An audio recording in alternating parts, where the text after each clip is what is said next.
आखिर मोदी सरकार ने 8252 करोड़ रुपए क्यों छुपाई? यह सवाल मेरा नहीं है, यह सवाल 140 करोड़ भारतीयों का है, जो आज नरेंद्र मोदी से पूछ रहे हैं कि इतना फंड्स रहते हुए भी हमारा स्कूल, हमारा सड़क क्यों सुदशा से नहीं की गई। मोदी सरकार ने कहा, ना खाऊंगा ना खाने दूंगा, भ्रष्टाचार नहीं होने दूंगा, किसी तरह का कोई भी भ्रष्टाचार देश के अंदर नहीं होगा। जो विदेशों बैंकों में पैसा है वह भारत में ले आया जाएगा और केवल स्विस बैंक का पैसा वापस आ जाएगा, तो हर भारतीय को 15-15 लाख रुपए दिया जाएगा।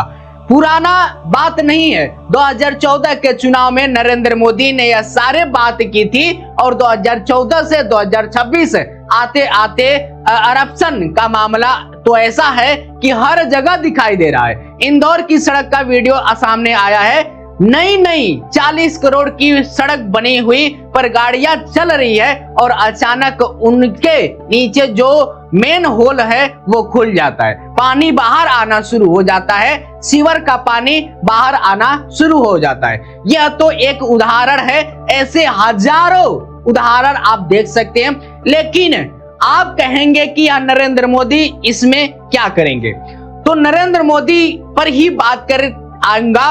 पीएम केयर फंड से आपको याद है, पहले से भारत के अंदर प्रधानमंत्री राहत कोष था और प्रधानमंत्री राहत कोष की जगह नरेंद्र मोदी ने पीएम केयर्स फंड बनाया। पीएम केयर फंड की बाकी कहानियां आपको डिटेल्स में सुनाऊंगा। नमस्कार, मेरा नाम है सोनू और आप देख रहे हैं भारत की सच। जो भी बातें होगा सच के साथ होगा। लेकिन आज सीधा सवाल पूछ रहा हूं कि 8252 करोड़ रुपए का एक जगह पर पड़ा है, बैंक में सड़ रहा है, और दूसरी तरफ बिहार के नालंदा में 35 छोटे बच्चे अस्पताल में हैं। क्यों? क्योंकि स्कूल में नमक की जगह सर्फ मिला दिया गया है। एक तरफ 8452 करोड़ एफडी में बंद है, दूसरी तरफ गांव के स्कूल में बच्चे बैठने के लिए बेंच नहीं है, पीने के लिए पानी नहीं है, टॉयलेट में ताला लगा है। अगर ये 8452 करोड़ रुपए सरकारी स्कूल में लग जाता तो क्या होता? एक अच्छा सा स्कूल 8 करोड़ में बन जाता, तो ऐसे 1000 से ज्यादा नए हाईटेक स्कूल बनते। हर जिले में 2 स्कूल होते जहां पंखा, लाइट, कंप्यूटर, लाइब्रेरी, साफ पानी सब होता। आज कोई भी माँ बाप अपने बच्चे को प्राइवेट स्कूल में भेजने के लिए कर्ज नहीं लेना पड़ता। आज हर बच्चा सरकारी स्कूल में शान से पढ़ता और यह पैसा सड़क पर लगता तो हर गांव तक पक्की सड़क होती।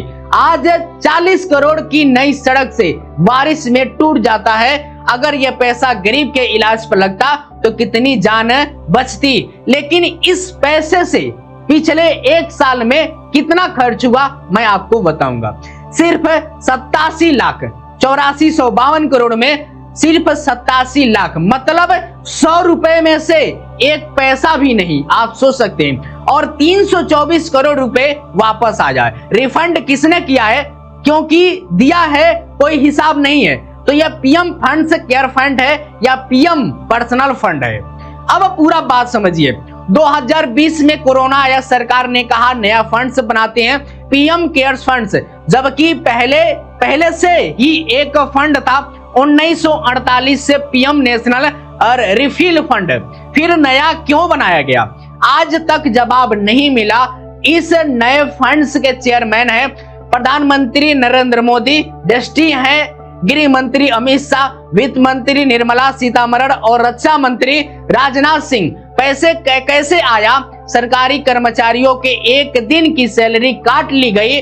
आर्मी, नेवी, एयरफोर्स, एम्स के डॉक्टर, सबका पैसा काटा। कहा गया है कि अपनी मर्जी से दे रहे हैं, लेकिन एम्स के डॉक्टर ने लिख कर विरोध किया है कि हमने जबरदस्ती काटा गया है।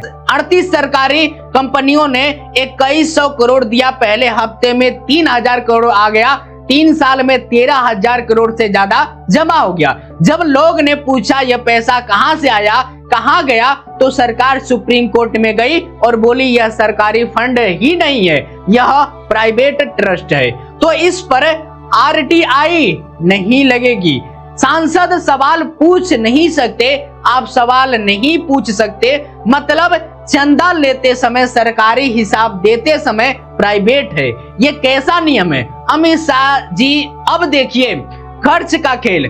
2020-21 में 3976 करोड़ खर्च हुआ, 21-22 में 3716 करोड़, 23-22 में 449 करोड़, 23-24 में सिर्फ 15 करोड़, 24-25 में 88 लाख। हर साल खर्च घटा रहा, पैसा बढ़ा रहा। 2024-25 में देश में क्या क्या नहीं हुआ है। केरला में वायनाड में भूखलन, लोग मर रहे हैं। हिमाचल उत्तराखंड में बाढ़, घर बह गया। असम, गुजरात, त्रिपुरा में बाढ़ आई।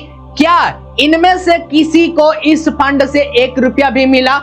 ऑडिट में कुछ नहीं लिखा कि कोविड में जिन बच्चों के माँ बाप मर गए हैं, सरकार ने कहा था 20,000 सालाना देंगे, 18 साल पर 10 लाख देंगे। सरकार कहती है 3383 बच्चों को दिया गया, लेकिन ऑडिट कहती है पूरे साल बच्चों पर सिर्फ 87 लाख खर्च हुआ है। अगर 87 लाख को 3383 से भाग करो तो एक बच्चे को 2596 रुपया मिला। 2596 में साल भर में क्या होगा? वादा तो 20,000 का था नरेंद्र मोदी जी। अब सबसे बड़ा झोल, 324 करोड़ का रिफंड ऑडिट में लिखा है। इम्प्लीमेंटिंग एजेंसी से रिफंड, कौन सी एजेंसी किस काम का पैसा दिया था? वेंटिलेटर का, ऑक्सीजन का। वो वेंटिलेटर तो पहले ही खराब निकले थे, क्या इसलिए पैसा वापस आया? कोई नोट नहीं है, कोई पर्ची नहीं है कि एक्टिविटी। अंजलि भारद्वाज ने ट्वीट किया है कि उन्होंने कहा है 8452 करोड़ पड़ा है, 0.01% ही खर्च हुआ है। 324 करोड़ रिफंड हुआ है, पर कोई जानकारी नहीं है। नोट्स गायब है, यह फंड आरटीआई से भाग रहा है।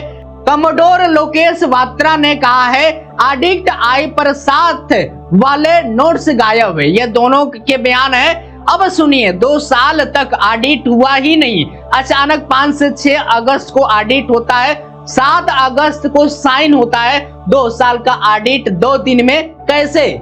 और इस कागज पर यूडीआईएन नंबर भी नहीं है, जो हर सीए को डालना जरूरी होता है। पहले वाले कागज पर था, अब वाले पर नहीं। और साइन किसका है?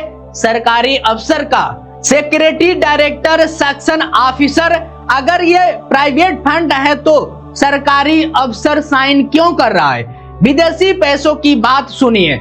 टिकटॉक ने 30 करोड़ दिया, श्यामयोमी ने 15 करोड़, हुआवे ने 7 करोड़। जिन चीनी कंपनियों को सरकार बैन करती है उन्हीं से पैसा लिया। किस विदेशी ने कितना दिया यह भी नहीं बताया। इलेक्टोरल ब्रांड याद है? मोदी सरकार ने कानून बनाया कि कौन कंपनी किस पार्टी को पैसा दे रही है, जनता को पता नहीं चलेगा। सुप्रीम कोर्ट ने 2024 में कहा यह कि कानून गलत है, रद्द किया। बीजेपी को हजारों करोड़ मिले, क्या पीएम केयर्स भी वही खेल है? चंदा दो धंधा लो। पीएम ने लोकसभा को लिख कर दिया है कि पीएम केयर पर संसद में सवाल नहीं पूछ सकते, मतलब 140 करोड़ों लोगों का पैसा और संसद पूछ भी नहीं सकता। अब अंत में 3 सवाल है।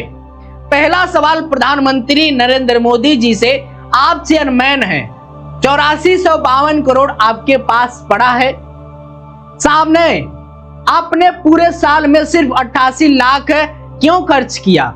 क्या देश में कोई गरीब बच्चा नहीं है? क्या कोई बाढ़ से पीड़ित बच्चा नहीं है? जवाब दीजिए अमित शाह जी से। आप दृष्टि हैं, आप कहते हैं कि ना खाऊंगा ना खाने दूंगा, तो 324 करोड़ किससे वापस आया? कौन सा खराब माल दिया था? और सीएजी ऑडिट से क्यों भाग रहे हैं? जवाब दीजिए। तीसरा सवाल वित्त मंत्री निर्मला सीतारमण जी से, आप भी दृष्टि हैं, आपने कहा यह सरकारी फंड नहीं है, तो सरकारी कर्मचारियों की सैलरी काट कर पैसे क्यों लिया? सरकारी अफसर इसके कागज पर साइन क्यों कर रहे हैं? जवाब दीजिए। और आखिरी सवाल आपसे, जो ये वीडियो देख रहे हैं जो ये सुन रहे हैं 140 करोड़ भारतीयों से आप हर चीज पर टैक्स देते हैं, आपका पैसा बैंक में सड़ रहा है और आपके गांव के स्कूल में बेंच तक नहीं है। क्या आपको नहीं लगता यह पैसा आपका है और आपको हिसाब मांगना चाहिए? क्या आप चुप रहेंगे या आवाज उठाएंगे? सोचिए, क्योंकि 8452 करोड़ किसी एक आदमी का नहीं है, यह 140 करोड़ का है, पूरे देश का है। और सवाल पूरा देश भी पूछना चाहिए। ये कमेंट में आप हमको बताएगा कि कैसा राजनीति चल रहा है। जय हिंद, जय भारत।